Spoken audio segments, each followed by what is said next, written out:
Hey everyone, this is a review of DeWalt's Cordless 20V Max router. It's model DCW600. And just so y'all know, ACME Tools was kind enough to lend me this router to review, so if you'd like to go take a look at the product listing on their website, I put a link down in the video description. So let's take a closer look at this router, then we're going to put it to the test and really see how much it can handle. Here's the tool up close. It takes any of their 20V max batteries.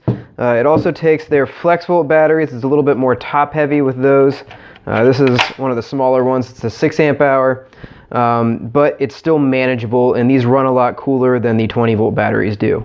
As far as controls go, you've got your speed adjustment here. It's got 7 different positions, corresponding from 16,000 RPM to 25,500 RPM, all the way up at 7.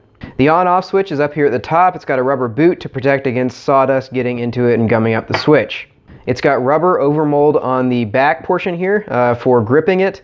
It's a little bit wider of a grip than I'd like. Most of the other cordless routers I've tried or used or at least demoed, they're a lot thinner than this one is. So it's a lot more ergonomic. If you have bigger hands, I wear a men's size medium glove, so I don't have huge hands. If you have bigger hands, it might not be an issue for you at all. Just keep that in mind. Now with the wider body on this, it's compatible with their existing plunge base. So one of the first things I noticed with the quality of this router is it's so smooth when you turn it on. There's very little vibration. It's very well balanced, very well machined. It's got great tolerances. So we'll turn it on. It's got a soft start, and watch when I turn it off because it breaks immediately. Even with that big bit, the stop on it is almost instantaneous. The depth adjustment mechanism on this thing is something I really like about it. You've got your lock here for the collar. When you clamp that down, it's not going anywhere. It's really stuck on there well. On the top here, you've got this ring with fine adjustment. You can actually zero it. And you've got a little indicator right here. And when you want to turn the adjustment, you turn this top collar to send it up or down, and you can see it's got 16th inch markings on it, but then it's got smaller markings that go all the way down to 1/64 of an inch for one of these. And there's not very much backlash on it. There's maybe a 1/64 of an inch backlash.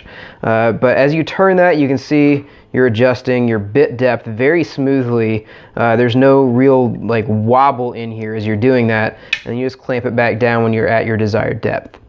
For fast adjustment, there are these tabs up here, so you don't have to spin this. You just squeeze these tabs on either side and pull the base off. This is great for large adjustments that you got to make, or if you're changing out the bit.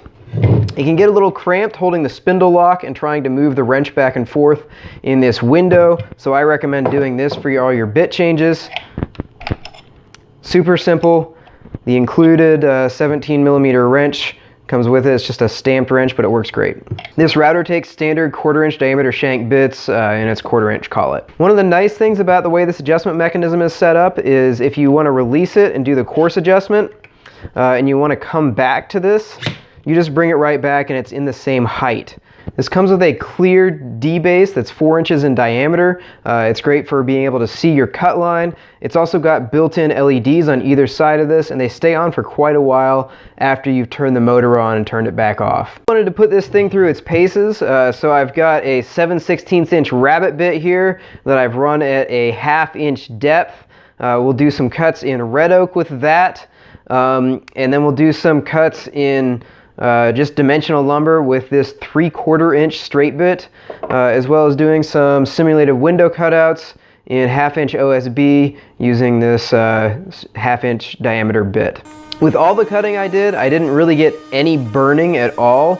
I did adjust the cutting speed to the maximum allowable for each of these bits. This one I ran around speed 3 just because it's a big diameter bit. I mean, this thing's 1 3 inches diameter. And I think this is right around a 1.5 inch opening in here. So this is as big of a bit as it can run if you're going to have it partially below this clear base. And it really didn't have any problem with torque on this at all. I was really surprised. It ran this bit without any hiccups. Now as far as the 3/4 inch bit goes, I did manage to stall it a few times. I was cutting pretty deep though. If I stuck to about 1/4 of an inch, I didn't really have any issues. If I got deeper than that, I was stalling it out. running it in speed 7, and I was pushing it pretty hard. As far as runtime goes, I did quite a bit of cutting in dimensional lumber with this, just doing passes with these bigger bits. And I removed 84 cubic inches of material using this, plus I did a little bit more in the red oak like you saw. So that's about 28 feet of a 1/2 inch by 1/2 inch rabbet. And I still had 1 bar out of 3 left on this thing, and then it overheated, so I wasn't able to drain the battery while I was doing the testing. But it was pretty decent runtime as far as I'm concerned, especially since I was just really pushing this thing and really hogging away material. If you're doing roundovers with this, I'd really expect it to last a lot longer, just because you're putting a lot less torque on the motor, and you're moving less material with each pass, so you're not working it as hard, so you're not going to drain the battery as quickly. While I was doing these tests, like I said, I was pushing this really hard, pretty much continual usage with this 5 amp hour battery. I got down to about 1 bar on this. I didn't run it completely empty because it ended up overheating. So I brought in the flex volt and finished up some more rabbets with this thing and just kept going with this thing. And this ran a lot cooler than the 5 amp hour did. If you're doing continuous cutting, you are going to overheat this 5 amp hour if it's heavy loads.